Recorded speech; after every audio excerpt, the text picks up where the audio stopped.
શિક્ષણથી સંપત્તિ આવે અને સંપત્તિ તમારો સમાજ એકત્રિત થાય. સંપત્તિ વગરનો સમાજ નકામો. અમે ફોન કરો કે સંપત્તિ નથી સમાજને તોડવામાં આવે જેથી કરીને તમારું શિક્ષણ તોડવામાં આવે.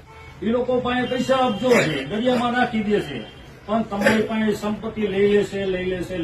તમારી પાસે સંપત્તિ નહીં રહેવાની. જેથી કરીને તમારી જે મનો વિચારો છે એ વિચારો નષ્ટ કરવાની, વિચારધારો ઉત્પન્ન કરવાની. તમારી પાસે સંપત્તિ હશે તો તમે શિક્ષણ પ્રાપ્ત કરી શકશો. પણ શિક્ષણના મુદ્દાઓ એટલા અત્યારે ભયંકર બનાવી દીધા છે. જે ખાનગી શિક્ષણ એટલું વધારી દેવામાં આવ્યું છે. તમારી પાસેથી પૈસો લૂંટવામાં આવ્યો છે અને તમને એવી પ્રક્રિયામાં નાખી દેવામાં આવ્યું છે કે જે વિચારોથી તમારું શિક્ષણ પ્રાપ્ત ન થાય છે, શિક્ષણથી વંચિત થઈ રહ્યા છે.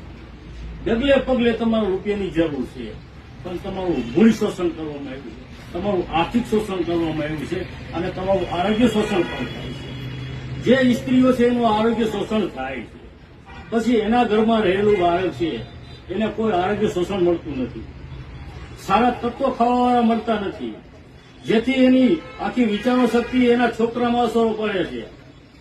તમારું આરોગ્ય શોષણ કર્યું, તમારો ખોરાક શોષણ કર્યો.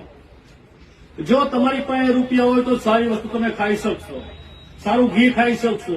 ઘીની મોંઘવારી, સારી અનાજની મોંઘવારી, તેલનો ભાવ, ગેસનો ભાવ, અતિશય મોંઘવારીના હિસાબે જે તમારી પાસે થોડા પણ પૈસા હોય છે એનું શોષણ, આર્થિક શોષણ કરવામાં આવે.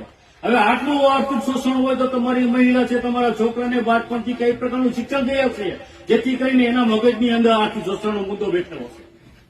જો મારી પાસે રૂપિયા છે નહીં, હું મારા છોકરાને સક્ષમ બનાવવા, શિક્ષણ દેવા માટે મારા છોકરાને ભણીશ તો મારું ઘરનું વર્તન કેવી રીતે હાલશે, મારે પણ કામે જવું પડશે. એટલે નાનકડું બાળક જ્યાં ત્યાં ફેંક નાખશે, શિક્ષણથી વંચિત થશે. તમારું આર્થિક ધોરણ લૂંટવાનો પ્રયાસ છે. એનો કોઈ એક જ બિલ્ડિંગ છે, આર્થિક ધોરણ તમારું લૂંટવાનું. અને તમારી સમાજની અંદર કોઈ એવો શિક્ષિત વર્ગ હશે તો આર્થિક ધોરણથી એને કબજો કરવામાં આવશે.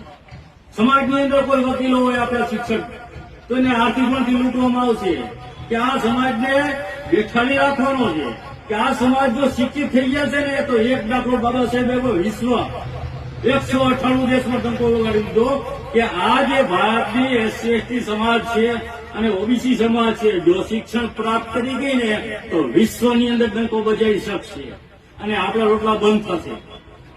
એટલે એનો એક જ એન્ડો છે, 3 પ્રકારની આઝાદી છીનવી તમારી જાય છે. એક તમારો શિક્ષણનો અધિકાર, બીજો તમારો આર્થિક અને આરોગ્ય. એ જ વસ્તુ પર તમારા મારી એટેક કરવામાં આવે છે. અને જે આ વસ્તુ ઉપર પ્રેરણા લઈને કોઈ વ્યક્તિ સમાજનું કાર્ય કરવામાં આવે છે તો એને આર્થિક ધોરણના મુદ્દાઓ કરીને લૂંટવામાં આવે છે. જેથી કરીને કોઈ કેસ ચાલતા હોય તો આર્થિક ધોરણનો મુદ્દો, કોઈ હોસ્પિટલમાં કોઈ પ્રશ્ન આવતો હોય તો આર્થિક ધોરણનો મુદ્દો. હવે આર્થિક ધોરણનો મુદ્દો ક્યારે બને છે? જ્યારે તમારી પાસે શિક્ષણ નથી ત્યારે. બાબા સાહેબને આટલા ચોપડા લખેલા છે, આપણે એ વાંચવો પડે, પણ અમે એવી પ્રક્રિયા ઉભી કરવામાં આવી છે. તમારે એવા મોબાઈલ કાઢવામાં આવ્યા, તમારા વિચારો ફેરવવામાં આવ્યા છે.